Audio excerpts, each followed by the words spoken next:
When we begin to share our most deeply held convictions, what it is to be human in the city, we begin to create buildings which allow us to glimpse that truth, the truth of what it is to be human, the truth of what it is to be loved by God. And I think if we allow and encourage the language of our cities to point to what it truly means to be loved by God, we are involved in this process of making sacred space in the everyday. So, I mean, what I've been talking about so far is very theoretical, and I think you'd be very right to ask, is this possible?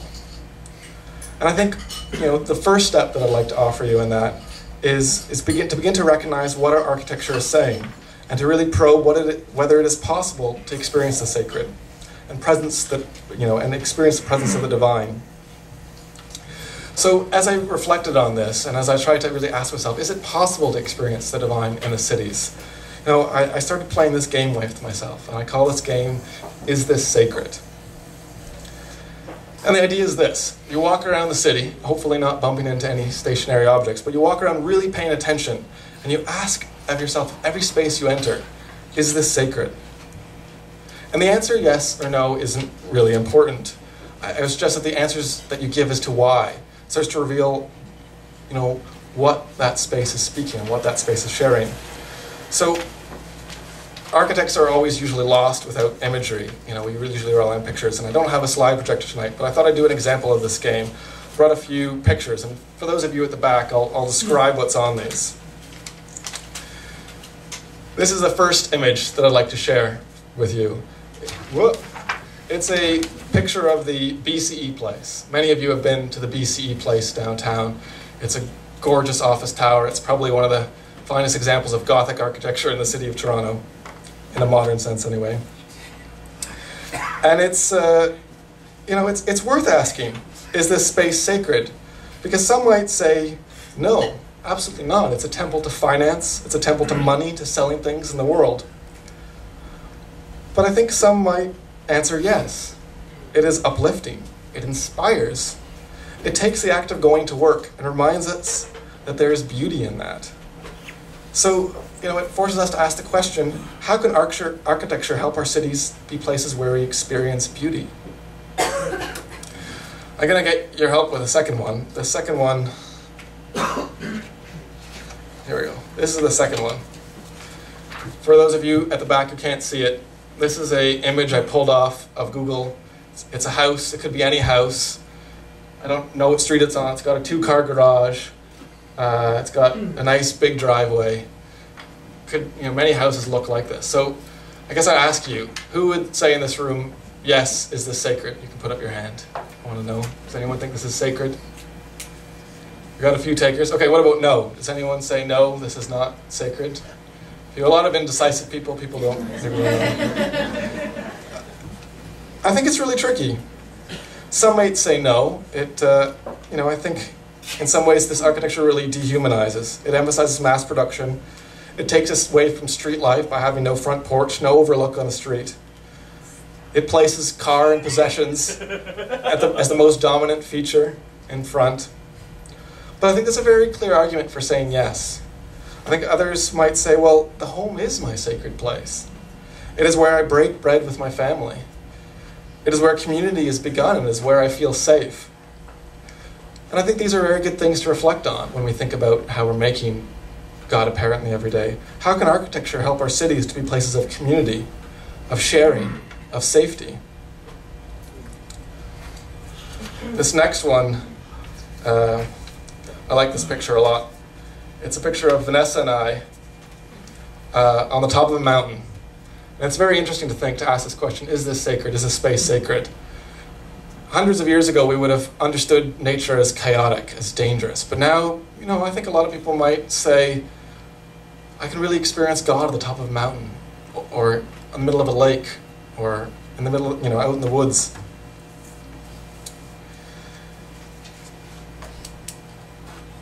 So, I think it's worth asking, how can our architecture help to frame our relationship to nature, to creation, to the beauties that God has created? How can our cities act as stewards of that creation and protect it and nurture it? I got one more here, picture. This is a bit of well, I hope it's not too provocative. This is a church somewhere in the GTA. For those of you who can't see, it's got a parking lot in front of it. It's got a very small entrance. It's a sort of a gray concrete building. And I don't mean to disparage this church. If you recognize this church, I think it definitely is a sacred space. This is definitely the place where we experience the Eucharist. This is the place where we gather. But I think it's also worth asking, what is this church with a small entrance and surrounded by parking and solid and concrete, what does it say about how we understand gathering, about how we understand welcome and invitation? And again, I don't think the point of my "is this sacred" game is to decide, yes, this is sacred, and no, this is not sacred. Because I think in some ways both are true. Space is a very practical necessity. We sometimes it is limited by budget and time. We do the best with what we can. Sometimes we do it with the best of intentions, and we get it wrong.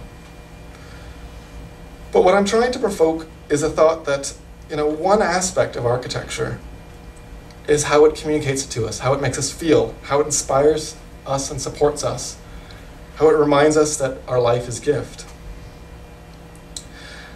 And I recognize this is, again, this is only part of what architecture is. Buildings are made of brick and mortar, of course. They must stand up, they must do their job, they must come in on budget and on time. But for thousands of years, they've also acted to communicate, to express what was most important to a particular community, to act as a monument for those things worth remembering. And I think really in an important way to support and encourage a hopeful vision of what we want the world to become. So I'd like to, as I come close to the end, I'd like to leave you with three very concrete things to think about when we look at the built environment. Because I recognize that a lot of the built environment we generally have no control over. As an architect, I feel like I should apologize on behalf of a lot of other architects and say sorry. Sometimes the built environment is incredibly depressing. But some of these issues we do have a lot of control over, and some of it means lobbying and encouraging those who do make decisions to make better decisions. Some of it we have a great deal of influence over what we buy, what we choose to buy, what we choose to place value on. And I think maybe one of the most important is, North Americans are really bad at using space. What we choose to use, what we choose to engage, what we choose to mark as culturally and significantly important to us, and by engaging and making it a place of activity, really shows to others and shows to the community spaces that are important, that are valuable, that are worth maintaining and worth using. So, we don't have the ability to control everything, but to the extent that we do, I'd like to suggest three things to think about.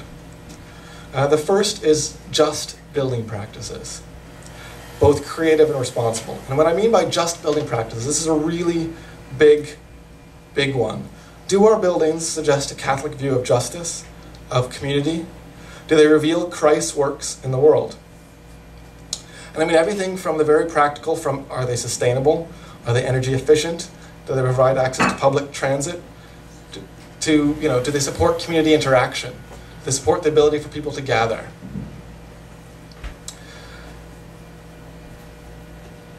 This is sometimes an easy one about using recycled materials or about building smarter buildings, but it's sometimes a very difficult one too. As an architect currently, I'm working on a lot of libraries and public spaces. And inevitably public spaces have the problem of dealing with undesirables, people who we as a society decide are not welcome because they're poor, or because they're too loud, or because they don't fit in. And currently, our architectural solution is to make these spaces uncomfortable for them. I'm often encouraged at work to put spikes, or not spikes, but metal blocks which make it impossible to lie down on a bench. I'm encouraged to make furniture which is comfortable but not too comfortable. You don't want someone sitting there all afternoon. So this is clearly not a Catholic response to the other, but I don't have a solution to this question. It has yet to be designed. And the last thing that I'd like to point out in terms of just building practices is also, as important as what we build, is what we choose not to build. Sometimes the best architectural decision is to make nothing. And open space and the lack of construction is is a very big issue. Just because we're building something, no matter how good it is, doesn't mean it's right to be building something. The next concrete point that I'd like everyone to think about is the idea of communicative space. What do spaces express? I think that we need to make churches which start to, or cities which start to express really how we see the world, a Christian viewpoint of the world. And I don't know, that doesn't necessarily mean putting up crosses on every street, although I think that symbols are really interesting. I think I could imagine a beautiful city filled with all sorts of different symbols and their interaction and the overlap of all sorts of symbols, rather than sort of the bland, homogeneous space that we have currently. But even beyond symbols, I think we have to ask, does our architecture communicate beauty? Does it communicate hope? Does it communicate life? Or is it a self-reflective, strange, or selfish, or demanding architecture that asks us to engage abstraction? Or is it asking us to engage the world around us and the people around us? And I thought, I really want to leave you with one really, really practical suggestion. So I'm going to focus on one part of a building. I don't think there's any particular building we should build more or less of. I don't think we should build more churches or less churches, or we should build more office towers or less office towers. But if I were to pick a space that I think we need more of, I think edges. I think I'd urge you to reflect on what edges mean. We live in a very diverse and multicultural society, and often our response to diversity is to tuck it behind closed doors. Often we create cities and sidewalks which try to be equivalent, which try to provide, equivalent access, but in doing that, in some ways say nothing, or hollow. And I think edges are a really interesting space. If you think about a front porch, what does a front porch allow you to do? A front porch allows you to invite somebody close to your home, allows you to engage that person on the street without inviting them completely in. It's an in-between between the street and the dangers and the unknown of the public realm and the safety of your private home. That in-between allows an interaction to occur. I would argue in similar ways, narthexes in churches are really important. That's that space right outside the worship space, between the worship space and the street. Often, I don't think it's coincidence that you find bulletins there, that you find events. This is where coffee Sundays are held. These are spaces where people can come towards the church and can meet and interact with it without fully entering. Edges and boundaries and these liminal spaces between allow a discussion to happen. And I think cities need a lot more discussion of meaning. So I'll share these 4 questions, and you can maybe ask yourself these the next space you're in. The first one, how does this space frame a relationship to myself? Where am I placed? What importance is the individual and the, am I given? Am I set apart from everyone? Am I made to feel more important than everyone? How do I feel in this space? The second one is, how does this space frame a relationship with other people? How does space gather? Is gathering encouraged? Are people encouraged to stay apart? How do we see the others in a particular space? The third question is, how does the space frame a relationship to the environment? And I mean environment in the biggest, broadest sense. The city, the world around it, how do we engage all the actions and all the people in the city? But beyond the city, the nature, and beyond nature, the world full of various cultures, various political struggles, various justice issues. How is that? Am I framed? Am I enclosed? Am I sheltered? Am I made not to think about it, or am I challenged and provoked to engage what's beyond me? And then I think one of the toughest ones sometimes is, how does this space frame relationship to the divine? I don't necessarily mean in the terms of a particular God, but what do I experience in this space? Do I experience this sense of awe that speaks to truth and beauty? Are our cities invested with a relationship to the things that we hold most dear, the things that we say are the most important to us?